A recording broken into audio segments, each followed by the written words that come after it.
आज ले उनकी पनाह, आज मदद मांग उनसे, फिर ना मानेंगे क़यामत में अगर मन गया।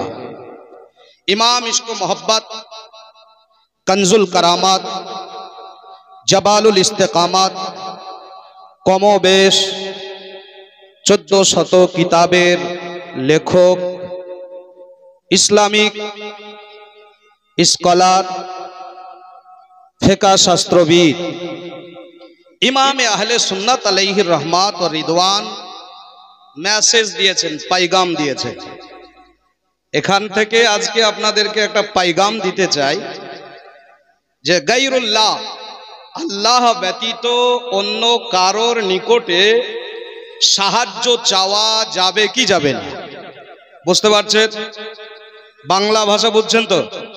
আল্লাহ ব্যতীত অন্য কারো নিকটে সাহায্য চাওয়া যাবে কি যাবে না? কিছু মানুষ বলছে আল্লাহ ছাড়া অন্য কারো কাছে চাহা যাবে না।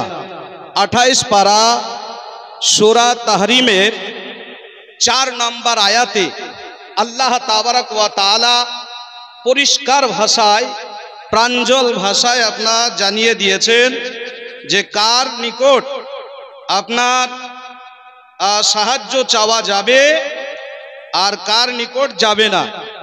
মুসলমানের সাহায্যকারী আল্লাহ, মুসলমানের সাহায্যকারী সলেহীন মুত্তাকিন মুসলমানগণ, মুসলমানের সাহায্যকারী ফারিস্তাগণ। তো আল্লাহ রব্বুল আলামিনের ফারিস্তারাও মুসলমানকে সাহায্য করে এবং আল্লাহর নেক বান্দা তারাও মুসলমানকে সাহায্য করেন।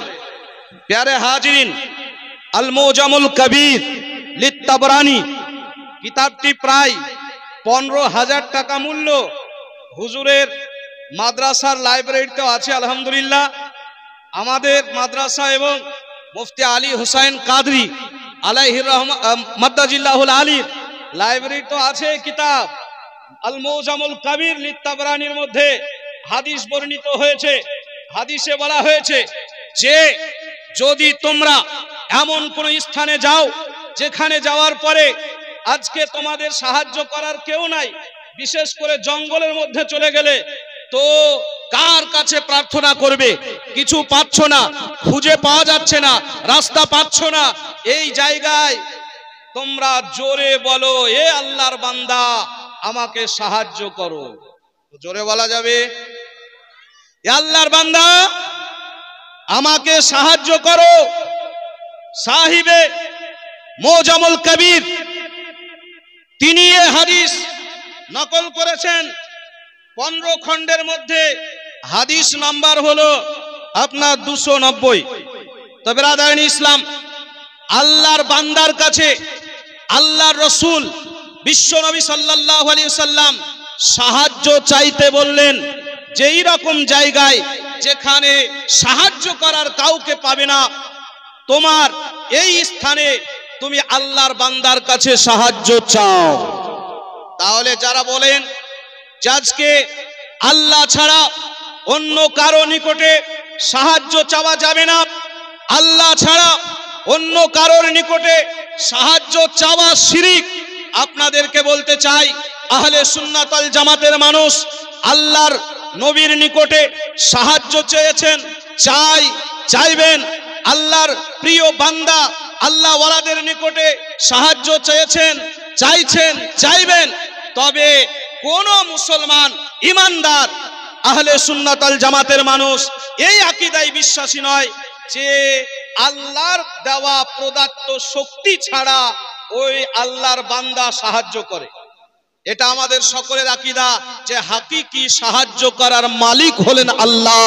নবী সাহায্য করেন খোদা প্রদত্ত শক্তিতে, গাউসে আজম সাহায্য করেন খোদা প্রদত্ত শক্তিতে, কুতুবে আজম সাহায্য করেন খোদা প্রদত্ত শক্তিতে।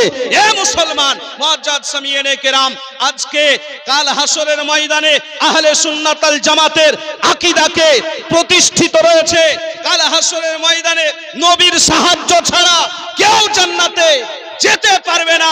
ইমামে আহলে সুন্নাত আলা হযরত कंजुल करामत এই জন্য বলছেন आज ले उनकी पनाह आज उनसे मदद मांग, आज ले उनकी पनाह आज उनसे मदद मांग, आज ले उनकी पनाह आज मदद मांग उनसे, फिर ना मानेंगे কিয়ামত में अगर मान गया। এখন তুমি আল্লাহর রাসূলকে সাহায্য করতে পারে, আল্লাহর ওলি সাহায্য করতে পারে, বললে পারে শিরকের ফতোয়া দাও, কিন্তু কাল হাসরের ময়দানে আল্লাহর রাসূলের সাফায়াত ছাড়া জান্নাতে যাওয়া যাবে না। আদম থেকে নিয়ে ঈসা রুহুল্লাহ পর্যন্ত সমস্ত নবীগণ বলবে আমরা এই জন্য নয়, আমরা এই জন্য নই, তোমরা চলে যাও শেষ জায়গায়, তোমাদের কেমন এক স্থান, এমন এক জায়গা, এমন এক ঠিকানা দিব যেখান থেকে তোমাদেরকে নিরাশ হতে হবে না, ফিরতে হবে না। সেই মাকাম, সেই স্থান কোন জায়গা? মাকামে মাহমুদে যিনি থাকবেন আমার আকা নবী মুহাম্মদুর রাসূলুল্লাহ, তিনি বলবেন আনা লাহা আনা লাহা, আমি এই জন্যই রয়েছি, এই জন্যই রয়েছি। জোরে বলুন সুবহানাল্লাহ। এই জন্য আলা হযরত বলছেন আজ ले उनकी पनाह आज मदद मांग उनसे, फिर ना मानेंगे क़यामत में अगर मन गया। अस्सलामु अलैकुम व रहमतुल्लाहि व बरकातहू।